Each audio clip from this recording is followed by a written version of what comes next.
So thank you so much for joining us on Let the Healing Begin podcast. I'm your host, Asia. And today we have Phyllis Leavitt on with us. How are you doing, Phyllis? I'm doing great. Thank you for having me. No problem. Thank you for making time.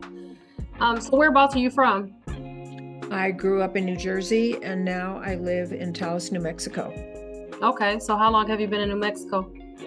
Oh gosh, a long time, since 1985. Okay. You like it? I love it. That's good. You have family there at all?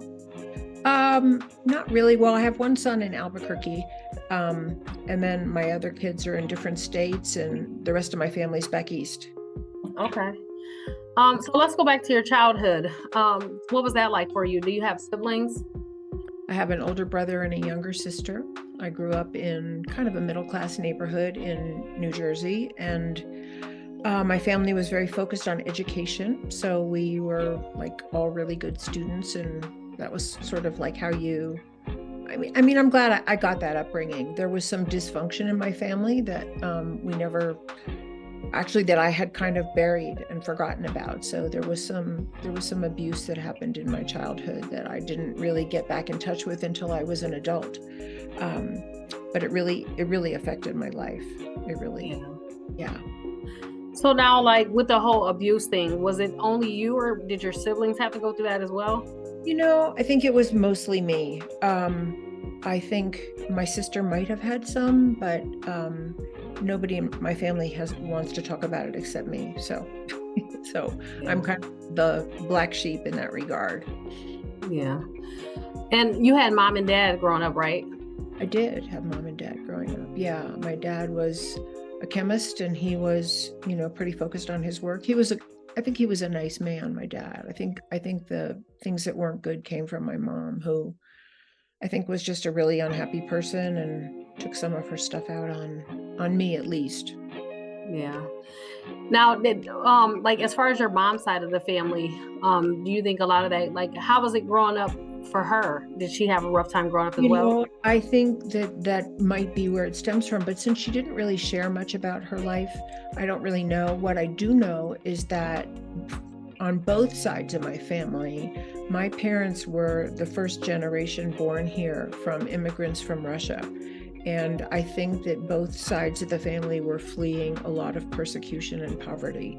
And so I imagine that they brought a lot of trauma with them that nobody ever wanted to talk about. So I think they just thought they could put it all behind them. So yeah, looking back on my mom, I think she was the first girl after 6 boys. And I think there was a lot going on in her family that nobody ever talked about. That wasn't good. Yeah. Have you ever been to Russia yourself? No, I have no desire to go. So like growing up with this trauma and stuff, at what point in life did it resurface? It really resurfaced when I was in my late 30s and early 40s, and I started actually having some memories that were sort of, disconnected and a little discombobulated, but I was also having a lot of anxiety and a lot of really hard time, a lot of anxiety and a lot of loneliness. I was I was a mother of 3 kids at that time, and not in a functional marriage, which kind of reflected, what wasn't functional in my childhood. And so I left the marriage and I went back to graduate school and went to therapy and got a degree then in being a therapist. And that whole process was sort of long and drawn out, but it actually really changed my life dramatically. Yeah. Do you feel like when you began having children that some of that trauma resurfaced due to like seeing yourself have kids? I think that probably was one of the triggers. Probably the difficulty in my marriage was the bigger trigger, just because it became so bad for me. And it wasn't like, not like my ex-husband was beating me or anything like that. It was just more like he wasn't kind and he was really unavailable. And I was really a single mother even when I was married, and it was just too much for me. Yeah. So what would the communication look like? Like, would he be open to listening, to how you felt and things like that? No. Really? I'd say no. I mean, and I was a mess.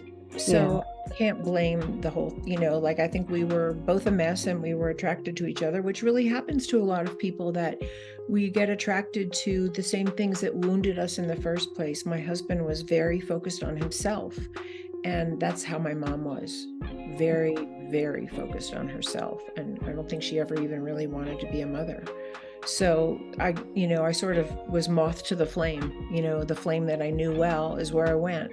But having no understanding psychologically, I didn't know what I was doing. It was just all sort of automatic and unconscious. And I think a lot of people are in that same boat where they haven't had a chance to heal what happened to them. They don't even know how it impacted them.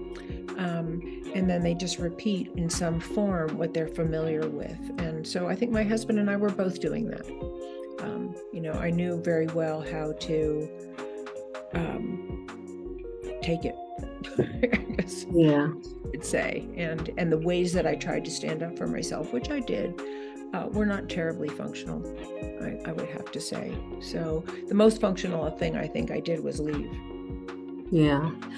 So like once you became an adult, did you and your mom ever sit down and talk about like the things that took place during childhood? A little bit, we did a little bit, and I would say she was both defensive and somewhat open she was somewhat open to acknowledging some of what happened, but for the most part, no. And I don't even know if my mother remembered. I think my mother could have been very dissociated herself. So I felt like I got what I needed, which was some acknowledgement from her, but we were never close. We were just never close. I don't ever remember being close to her, because I think what happened really early on. Yeah. Shame, it's a shame. And it just was that way. I tried. Yeah. I tried to repair the relationship with her. I would say that I really gave it a lot of effort, and I think it was okay. I think she died knowing that that I hadn't written her off, Yeah. Yeah, I tried till the end. Do you feel like, well, first of all, did she ever apologize for the things that you guys, like when you would converse about your childhood? She apologized. Well, this was her apology. She said, "If I did that, I'm sorry." But, if I did that is like not, it's not the same as, oh my God. Yeah. Yeah. And I really think my mom was so injured herself that she couldn't feel any greater remorse or responsibility. And, and I think some of what I've learned in my life, being a therapist, and, I have a really happy marriage now. Some of what I've learned is that, one of the greatest gifts that we can give to ourselves or to other people is actually to take responsibility for our part in whatever happened. A person is not responsible if somebody beats them. That's not your fault if somebody beats you. But there are still ways we can take responsibility for ourselves, which is, for people who have the option. And I understand that a lot of people don't feel like they have any options in life. They're really, especially if they're, the targets of some kind of discrimination or societal abuse, or they're in a war, or, their whole race or religion or gender is being targeted. You can't necessarily take responsibility for that, but you can't take responsibility for what other people do to you. But to the extent that we have choice, then, my hope for people is that they can get enough help outside the systems that they live in, that they come to experience having a choice. No one kept me in the marriage that I was in, for instance. I just didn't understand emotionally that I had the option to leave until I started to do some healing work. And once I started to do some healing work, I realized I did have the option to leave. And as painful as it was to leave as a single mother with no income, I did, because I knew that my psychological, my emotional, and my mental health depended on it. And so, I guess, the message out of that is like, let's be there for each other and support each other to be able to heal and to be able to make the choices that are really the most life-giving for ourselves, because what's life-giving for ourselves is life-giving for our children. And they're the next generation that's going to inherit whatever we leave to them, whether it's functional or destructive. That's so true. Now, like when you had finally come to terms with like, after, because you mentioned that you had tried and tried, and once you came to terms with like, I'm just not gonna, have this relationship with her. Did that kind of bring you like some closure or like some peace where you could just like move on with your life? Oh, yeah. I mean, I stayed kind to my mother. And we saw each other periodically. We lived very far apart at that point. I was in New Mexico and she was in Connecticut. Um, but I always stayed kind to her. And I think I did my best. I probably wasn't always patient, but tried to be kind. And yeah, I think, but what really made the difference was doing my own healing work. It wasn't even so much what I did with my mother, because as I did my own healing work and I started to realize that the things that had been sort of either done to me or the messages I had gotten about myself that weren't positive, as I started to unravel that and started to feel better inside myself and more connected to myself, and making better choices in my life, then she didn't have the same force in my life that she did before. So it wasn't even really about her. It was about me doing my own healing work. And I think that helped her in her own way, because I do think, that my mom really did want me to love her. Yeah. She didn't know how to love herself. And I think she came by that honestly, Yeah. I'm sure she was hurt way more than I'll know. So let's say we have a listener that grew up in like the same sort of household, or is just traumatized from the things that may have happened, especially for moms, because oftentimes we feel like, this is the woman that gave me birth, like this person is supposed to love me, Right. And so some people just go throughout their lives longing for that motherly experience and that motherly nurturing and never receive it. What would you say to someone that is listening with that type of experience? Yeah, I would say that I never received it from my mom. So I totally understand that experience. And it's sad. I have sadness about it. I don't feel it right in this moment because I feel like I have so much other love in my life. But what I would say is that it's really important to find healthy people and find people who can love you now. Find women, even one woman friend, who's a good friend, someone who cares about you and is nurturing toward you, or safe for you, or fun for you. It's one of the biggest repairs that we can do for the traumas that we have that we can't change. I can't go back and change my childhood, but I can really try to be a really good friend myself, and I can have people in my life that are good friends to me, that love me, that care about me, that want me in their lives. And I went through a long phase, and I don't know if other people do, but I went through a long phase when I was younger where I had a number of friends, but some of them were like my mom, who were just kind of put me down, or they always had to be one up, or they found ways to criticize me or whatever. And I eventually, out of the work that I did on myself, left those friendships behind and became very selective about who I allowed into my life. And those were people that were really the love was mutual. I love and care for them, and they love and care for me. And in my personal life, I don't let anybody else in. And I think Absolutely. yeah. Absolutely. So like, how old were you when you got out on your own? Oh, I left home after high school and I went to college, and I never came back to my house. Yeah. So like with your ex-husband, how did you guys meet? We met in a spiritual group. It was the late 60s, and a lot of people that I knew were really into spiritual groups and gurus from India and all of that. And some of that was really great. I mean, I got a lot out of that involvement. I met him there, and we had kids right away. And and I just felt like I had to make that work. Yeah. And I wanted it to work, but it just didn't. Yeah. And so many times, like so many of us, and I'm going to use myself for an example. Like I was married and I'm divorced now, and not to by any means to glorify divorce at all. A lot of times, like we get in these marriages, and just the simple fact that we're married, we try to stick a lot out, and so we endure a lot. So, Yep. what would you say to the listener that's maybe in an unhappy marriage, or that's in a marriage that's not being treated right, or Yeah. I would say, I mean, depending, if it's actually physical or sexual violence, get out if you can't get it to stop, because that's just not safe. But if it's for most people, I think, or not, I shouldn't say most, but for many people, it's more like emotional violence or emotional unavailability, or just the person's just not kind to you. They don't listen. They're angry.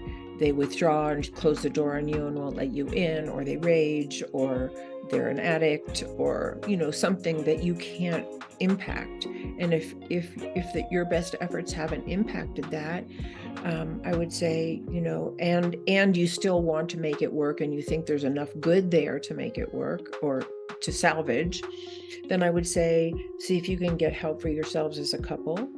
And if not, get help for yourself, or get help for yourself, because like I said, it was doing my own healing work that allowed me to leave. And I didn't think I could before that. I just felt like I couldn't tolerate being alone. I couldn't tolerate being a single mother. I didn't want to be the divorced woman in our society, that feels unloved or unwanted or less than. I didn't want any of those things. And so I stuck it out way longer than was healthy for me. And it was really when I went to therapy myself that I was able to leave. And not everybody can go to therapy. So if you can't go to therapy because you don't have the resources, or it's just not available to you, talk to friends who you think are healthy and support you. Get somebody outside the closed loop of the dysfunctional relationship that you feel supported by. Because that's what we can do for each other in this society as well. We can be there for each other when people are having a hard time, or they don't know what to do, or they're suffering. Absolutely. So when you left the marriage, like how did you pick yourself back up after that? Well, I was in graduate school at that time, and either I was in graduate school or I had just finished. I don't remember. But I got a job I had an internship at an agency, in a treatment agency, and they hired me to work as a co-director of one of the programs there. So I was very fortunate that I had work. And I did have some good friends that were a good support to me at that time. And and also my dad was really kind, and he helped me financially. My dad gave me the down payment for a house, which was amazing. Yeah. So I had support, and I know there are a lot of people who don't. So whatever support you have, lean on it, lean on it. Because I know in my life when sometimes people have leaned on me, and they're like, I'm so sorry, I'm sorry, I just blah, blah. And I'm like, no, don't be sorry. I'm honored that you turned to me. I'm glad you turned to me. And so we can be that for each other, and Right. I'm grateful for the people that supported me in my hardest time. Right. What would you say to that? And you just touched on something. What would you say to the person that's, is really just going through something, and they really wish that they had someone to talk to, or maybe they do, but maybe they just take on that, oh, I don't want to be a bother, or I don't want to be a burden, Yeah. or I don't, what would you say to that person? I would say that, that's a hard thing to do, because it's a self-protective mechanism that makes us not want to reach out. I don't want to be a burden. I don't want to be that vulnerable around other people. I don't want people to see me cry. I don't want people to think I don't have it all together, or that I can't handle myself. So I think it actually takes a lot of strength to be vulnerable and say I need help. And so I think, like I would just encourage people that, not everybody might be the right person to turn to. And you might have people that you turn to that aren't good. And so don't turn to them anymore, but don't give up. And even if you have to call a hotline or go to some group in the community that, some communities have group for divorcing people or single parents or grief groups or, Alcoholics Anonymous, if your partner was an addict. I mean, find support somewhere, because we actually can't make this healing journey alone. One of the things that's very clear to me from my own journey and from being a therapist is that our greatest wounds come from what other people did that hurt us. Those are the greatest wounds that we have, the ways we weren't loved, the ways we were violated, the ways we got negative messages about ourselves or got abandoned or betrayed or whatever happened. Those are the wounds, and they need to be healed with other people. We need other people to heal. So find somewhere, even if it's a hotline, have another voice on the other end, because our minds will just go round and round in their own loop over and over again. And it's usually, if we've really been hurt and we haven't gotten help, that loop is not helpful. That loop at all. Right, usually takes you like down into some really negative feelings about yourself, like I'm not lovable and I'm not worthy and what's wrong with me and I'll never make it, and none of those things are true about any of us. We're all beautiful human beings who got buried underneath a pile of hurt. Yeah. So like when you and like we're all made in God's image, so yep. We may not look alike, but we're unique. We're made to be exactly who we are. We all have a divine purpose, and we're made to, I'm not made to be like you. You're not made to be like me or anyone else. We are made to be exactly who we are.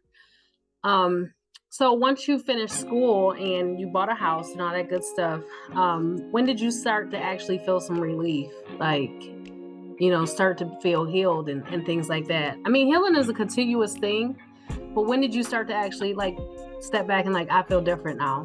I left my marriage I actually left in 1987, and I got, formally divorced in 1989. And those were some very rough years.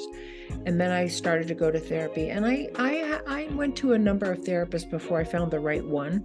And I think I would say that to people, not everybody's a good fit. And don't stay with somebody who's not a good fit, because not everybody's a good fit for everybody. I'm not a good fit for everybody. So if you go to a therapist and it doesn't feel right, don't stay, go somewhere else, but go somewhere else. Yeah. Go somewhere else. So I would say by the early 90s, I started to come out of that really dark space. So it took a while. But like I said, I had support along the way. And I think one of the things that's really important for people, if you've really had trauma, and you're dealing with big stuff, which I felt like I was, and some people are dealing with way worse trauma than I dealt with, so it's all on a continuum of how badly we can get treated by other people. But if you've really had trauma, it doesn't get healed overnight. Give yourself that space to know that if you don't feel better tomorrow after 6 sessions, you're not a failure at therapy, because it just doesn't work that way.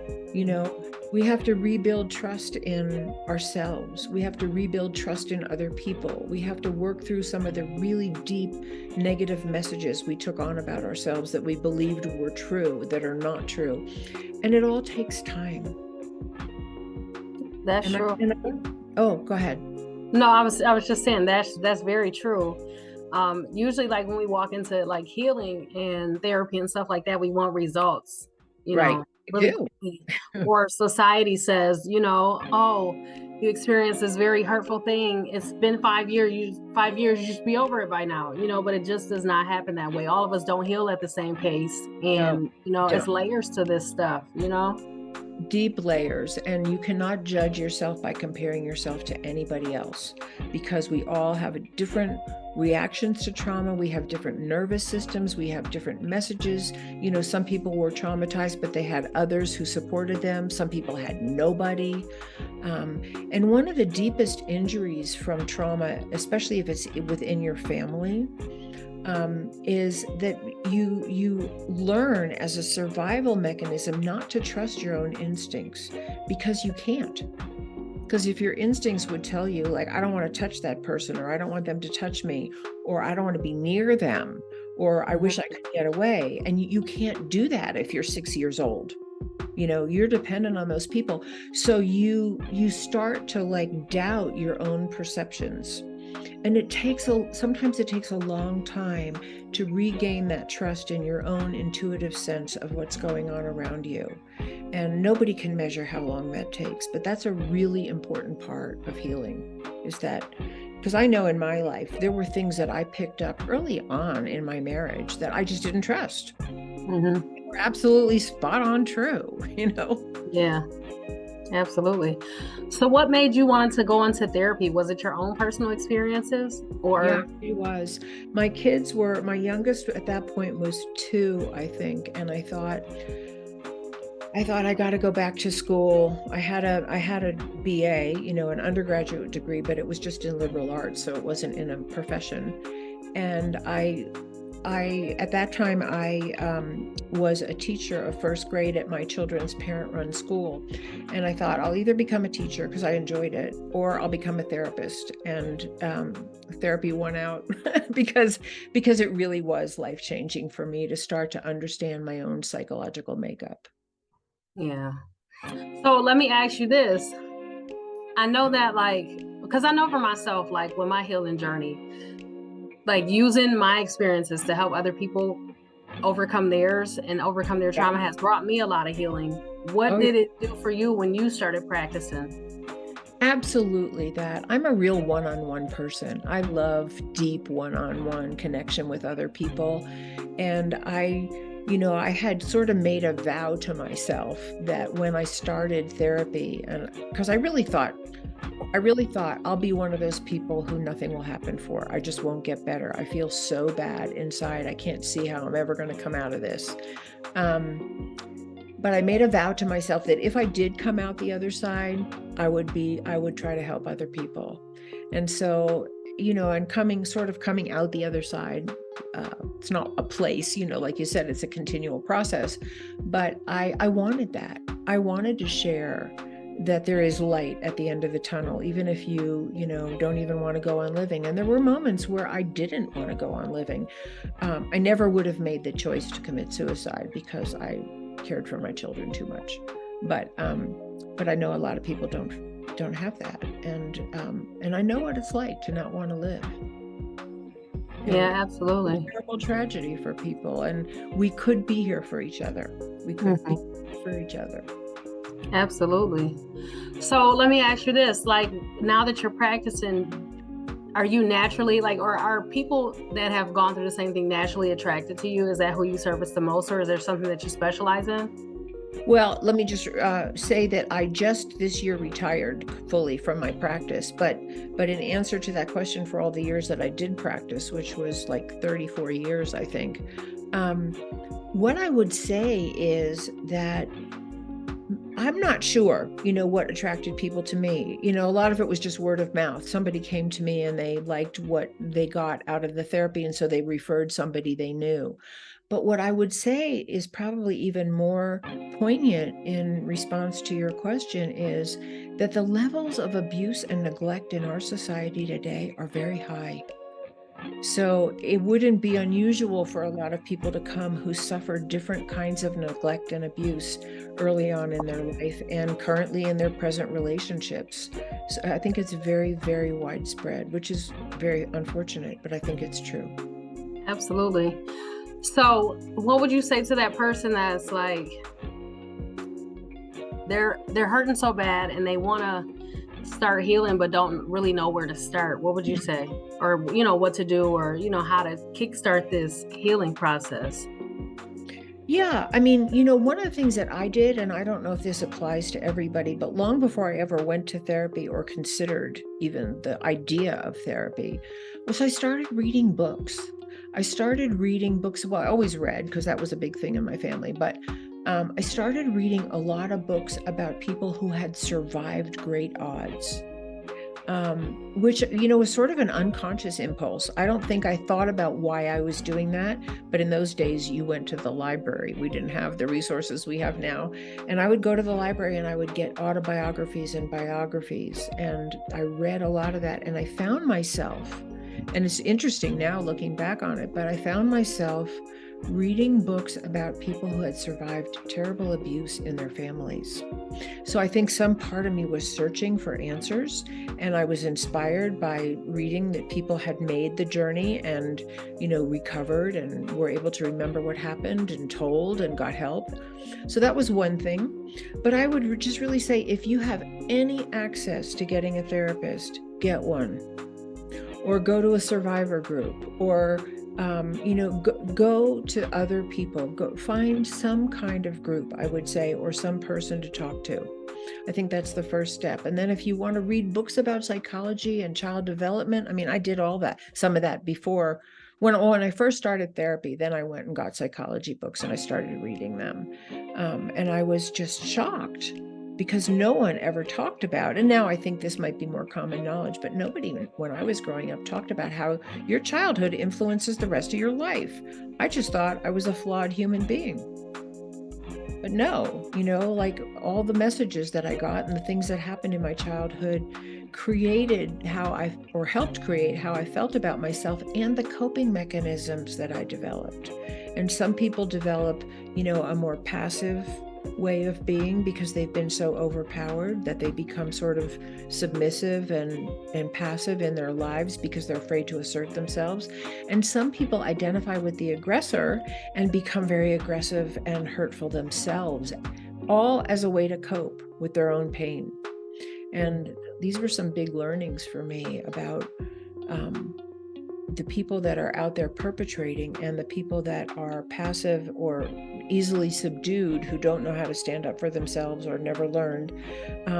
We fit together like hand in glove, but we're both products of an abusive family. And, where I go in my book is an abusive system that we live in. That mirrors many of the dynamics that you find in abusive families. They're mirrored by policy and practice from government and big business, sometimes in schools or houses of worship or other organizations that have power over people who depend on them. Yeah, that's so true.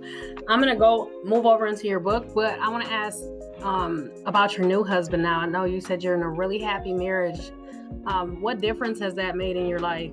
Oh my God, probably the biggest difference of anything besides having the children that I adore and having some grandchildren too. It really helped me heal all those wounds that I was unlovable, that I wasn't attractive, that I didn't deserve better. It's really been, I would say, just one of the greatest gifts and blessings. And one of the things that I learned early on, because I think for a lot of people who didn't feel well loved in their childhood and then who didn't feel loved in their early relationships, because a lot of us repeat what we know early on, right? The desire is to be loved, and what I realized so early on with my present husband is that it felt just as good to have my love received by my partner as it was to feel loved by him. So it's really that exchange, that somebody wanted my love and it makes them happy that I love them. That's just an incredible gift. Absolutely. So let's talk about this book. Now, what inspired you to write this book? Was it like injustices that you had experienced, or just seeing different things, or what was it? It was really, so I've sort of like made little hints about it as we've talked. It was really when I began to realize what happened to me that had affected my life so deeply, that I realized that millions of people are traumatized, not just in our country, but all over the world. And they have no access to understanding why they behave and feel the way they do. They have no access to help. And so they're just repeating these horribly dysfunctional cycles, but it's not really their fault. It's their conditioning. And so that was my first impulse to write the book, that I saw that, people are suffering from racial discrimination, from gender discrimination, from religious discrimination, from poverty, from lack of education and being deprived of the resources that they need, medical resources, educational resources in our society, and that we don't have a society that actually looks at everybody here as part of our human family, that we should be providing for everybody. We should be helping everybody. We should be allocating resources, especially to families and children who are just suffering. I mean, so many parents are suffering. They can't adequately parent their children because they can't even be home. They're working just to try to pay their rent. That's not right in our society. Yeah. And so what became really clear to me is that there's thousands and millions of untreated trauma survivors that are out there doing the best they can. And sometimes the best they can is really not good. And sometimes the best they can is dangerous. Someone who becomes a mass murderer is not a happy, loved person. Right. So we have to know that. Are we taking care of our citizens so that no one becomes that disconnected from themselves and their humanity and other people that they even have an idea that they would want to murder people they don't even know, or they become so indoctrinated with hatred for a religious sect or a minority population that they would just go shoot random people in their house of worship or at their, this is a terrible mental health crisis. It's not a issue. It's not an ideological issue.